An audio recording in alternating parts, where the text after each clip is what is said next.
Hi, I'm Alina and I'm a reporter for the Balitang Bamboo.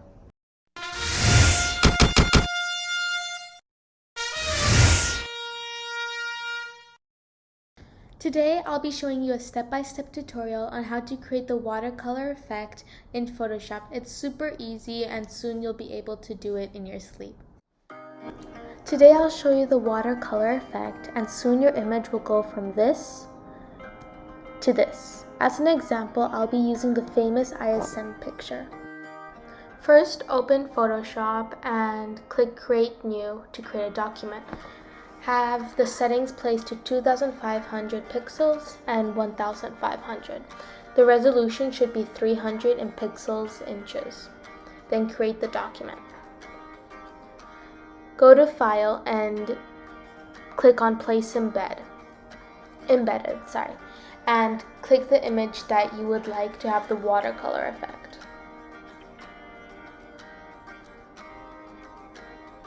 Now that it is open, you want to edit it to fit the artboard.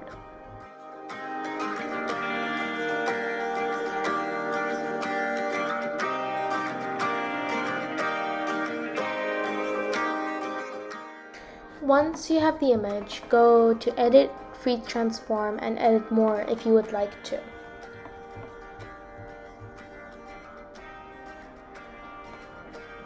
Click on the rectangle selection and select the entire image / artboard.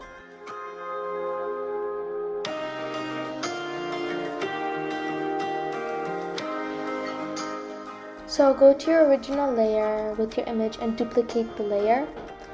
Once you have done that, delete the original image layer and the background layer.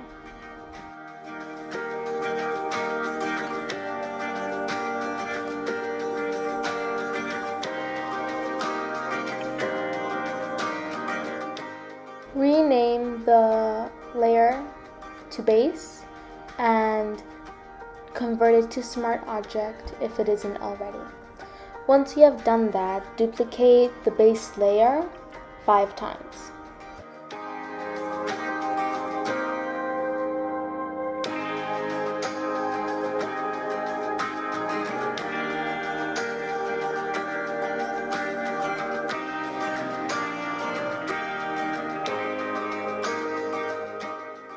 You should now have 5 copies or a total of 6 layers.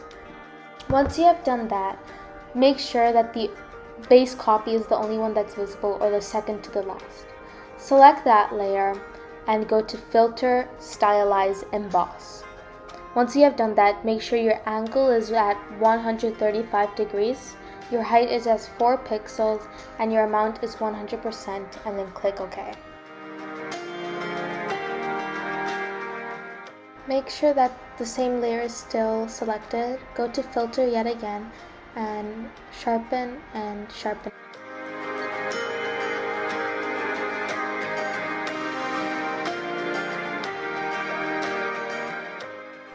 Make sure it's still selected. Go to Filter and Filter Gallery. Now go to the Artistic folder and select Cutout. Make sure that the settings are 8, 4, and 1. Click OK.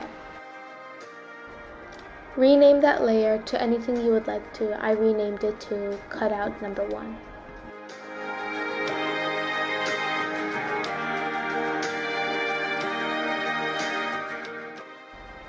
Now make the third layer or base copy 2 visible with the layer before also visible. Make sure it's selected, go to Filter, Filter Gallery, and yet again to the Artistic Cutout. This time, make your settings 7, 4, 1. Click OK.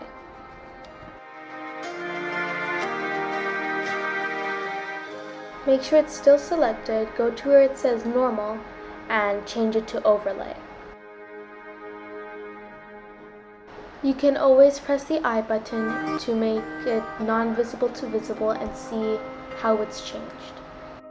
Select the base copy number 3, put it on visible, and drag it between the base copy 1 or cutout 1 and base copy 2. Change it from normal to color.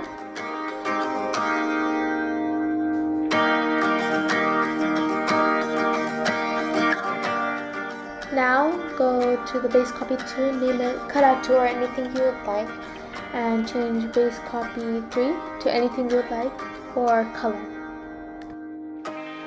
This time, make the base copy number 4 visible and make sure it's selected. Go to Filter, Filter Gallery. But this time, instead of cutout, artistic, go to Stylize and glowing edges. Your setting should be at 2, 3, and 8. Click OK.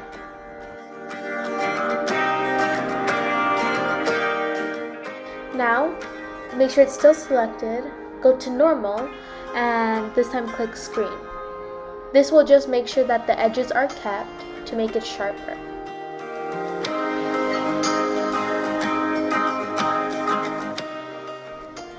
Now that you have done this, select base copy 5 and make it visible. With it selected, go yet again to Filter and filter in the other and then High Pass. Make sure that the radius is 2.0 pixels. Click OK. Now go to Normal and change it to Overlay.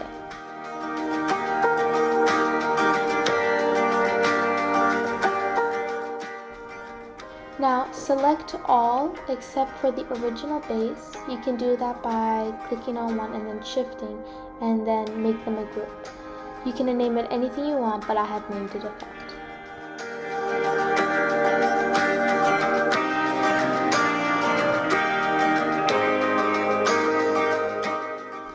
If you haven't already, I'm going to go back and change base copy 4 to edges and base copy 5 to details.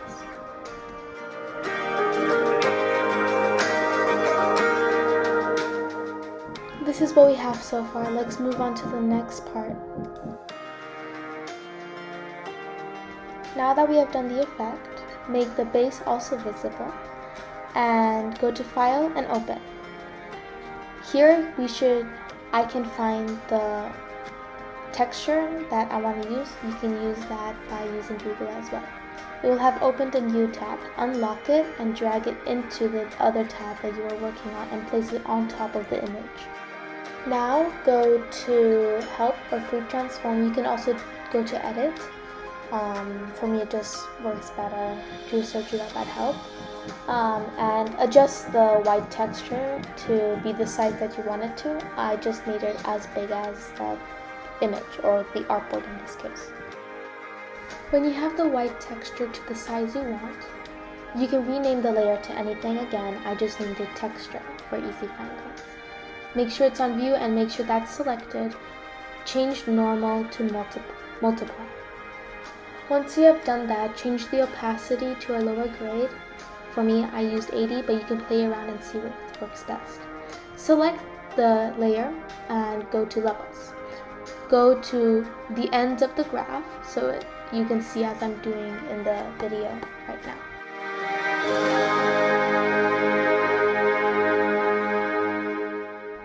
When you have done that, press Shift and select both and group them together.